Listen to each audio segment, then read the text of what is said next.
Hello students. तो BSc second year के अंतर्गत अपन पढ़ेंगे जो एनिमल फिजियोलॉजी के अंतर्गत जो आज का जो अपना जो टॉपिक है वो कभी जो मूत्र जो निर्माण होता है उसका संगठन। ठीक है, आज का अपना टॉपिक क्या है? मूत्र का संगठन। ठीक है, या हम इसको बोल सकते हैं कंपोजिशन ऑफ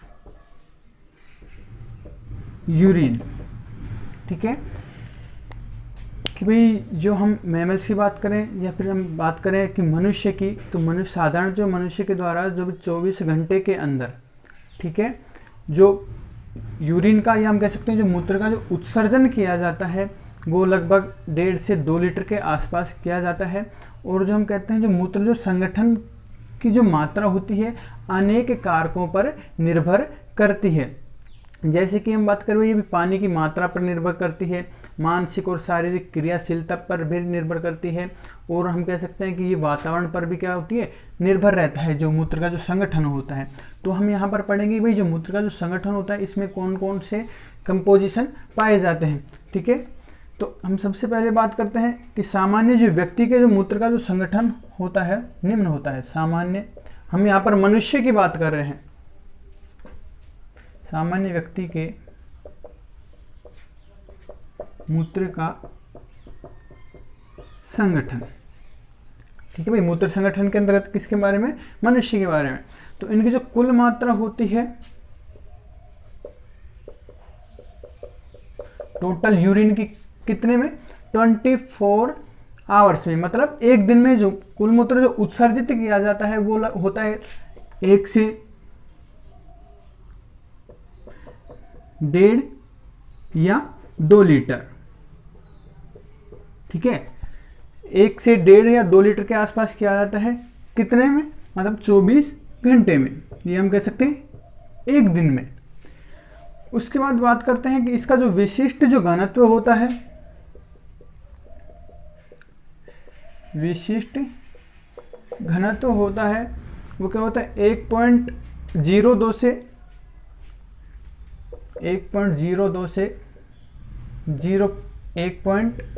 1.03, या कई बुकों में ये दे रखा है कि भाई 1.015 से 1.02।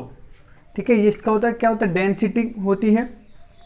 उसके बाद इसकी पीएच की बात करें तो इसकी जो पीएच होती है वो लगभग होती है 6 से 8 के मध्य होती है।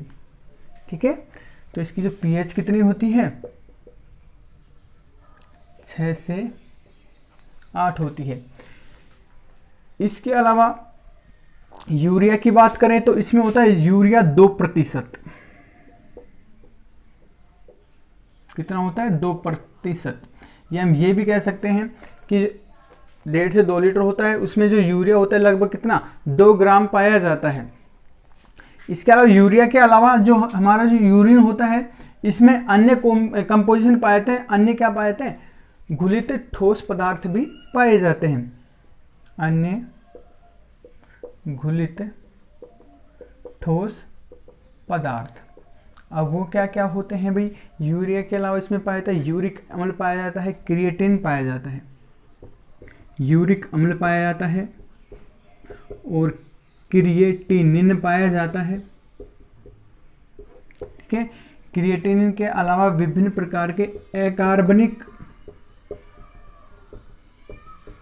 क्या पाए जाते हैं? लवण पाए जाते हैं। इसके अलावा फिर सोडियम पाया जाता है, पोटेशियम पाया जाता है, विभिन्न प्रकार के तत्व जैसे सोडियम, पोटेशियम, इसके अलावा कैल्शियम के क्लोराइड,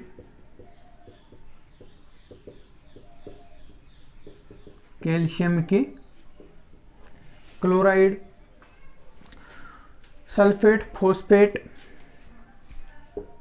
सल्फेट और फॉस्फेट आदि एलिमेंट्स पाए जाते हैं, हम कह सकते हैं आदि पदार्थ पाए जाते हैं।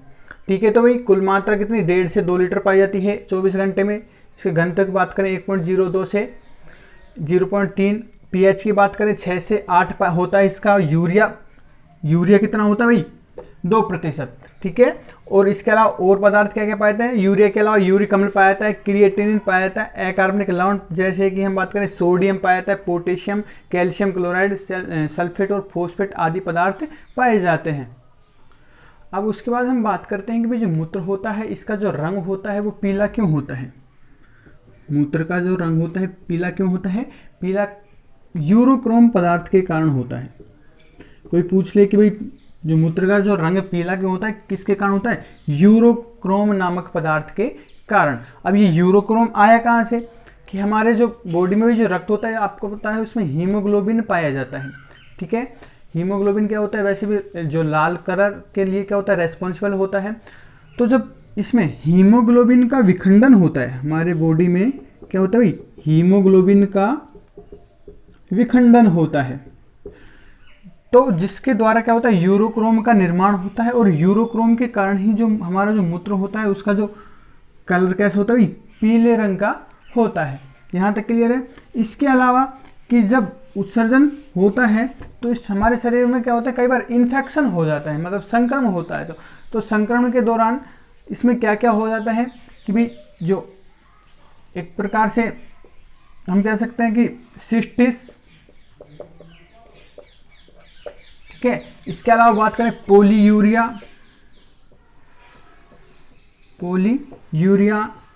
रीनल स्टोन, इसके अलावा यूरेमिया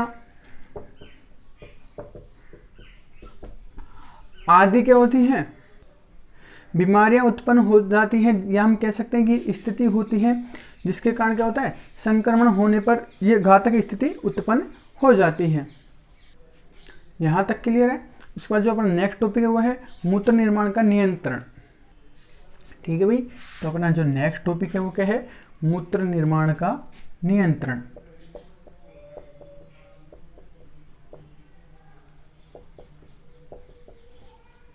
कि बॉडी के अंदर जो मूत्र का जो निर्माण होता है उसका जो कंट्रोल होता है या रेगुलेशन होता है वो किस प्रकार से होता है, ठीक है। तो मूत्र निर्माण की बात करें तो इसका जो नियंत्रण होता है भी किसके द्वारा, एक तो होता है 2 तंत्रों के द्वारा होता है, ठीक है।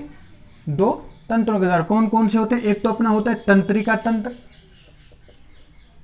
क्या पाया जाता है, तंत्रिका तंत्र। और दूसरा होता है अपना अंतःस्रावी तंत्र, अंतःस्रावी तंत्र। तो इन दोनों के द्वारा, तंत्रों के द्वारा हमारे जो मूत्र निर्माण का नियंत्रण होता है। तो अपन यहाँ पर सबसे पहले पढ़ेंगे कि भाई जो तंत्रिका तंत्र होता है उसके द्वारा मूत्र निर्माण का नियंत्रण किस प्रकार से होता है। तो अपना जो टॉपिक है अपना तंत्रिका तंत्र द्वारा नियंत्रण। फर्स्ट है तंत्रिका तंत्र द्वारा नियंत्रण। तो इसमें क्या होता है कि हमारी भाई जो किडनी होती है, हम कह सकते हैं वृक्क, जो किससे संवेदनाएं प्राप्त करती है, केंद्रीय तंत्रिका तंत्र से। तो वृक्क होती है केंद्रीय तंत्रिका तंत्र, सेंट्रल नर्वस सिस्टम। उसकी जो तंत्रिकाएं जो प्राप्त होती हैं उससे संबंधित होती हैं, से प्राप्त तंत्रिकाओं से संबंधित होती हैं, तंत्रिकाओं से संबंधित होती हैं। जो भाई किडनी होती है किससे संबंधित होती है, जो सेंट्रल नर्वस सिस्टम में हम कह सकते हैं केंद्रीय तंत्रिका तंत्र होती हैं, उससे जो तंत्रिकाएं आती हैं उससे क्या होती हैं, संबंधित होती हैं। तो उसके बाद क्या होता है कि जो केंद्रीय तंत्रिका तंत्र होता है, केंद्रीय तंत्रिका तंत्र होता है वो क्या करता है, किडनी को संवेदनाएं देता है, ठीक है। तो वृक्क को क्या करता है, संवेदनाएं प्रसारित करता है, संवेदनाएं प्रसारित करता है। तो इनसे प्रसारित संवेदनाएं, इनसे प्रसारित संवेदनाएं क्या करती हैं कि जो वृक्कीय वाहिनी को व्यास को प्रभावित करती है, वृक्कीय वाहिनियों के व्यास को प्रभावित करती हैं, जिससे ग्लोमेरुलस, जिससे क्या होता है भाई, ग्लोमेरुलस की सतह एवं मूत्र नलिका की उपकला कोशिकाओं के अवशोषण की, उपकला कोशिकाओं के अवशोषण की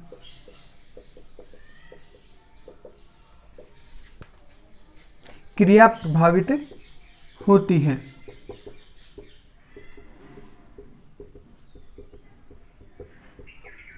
ठीक है भाई, जिससे क्या होता है, मूत्र निर्माण की क्रिया प्रभावित होती है। इससे मूत्र निर्माण की क्रिया प्रभावित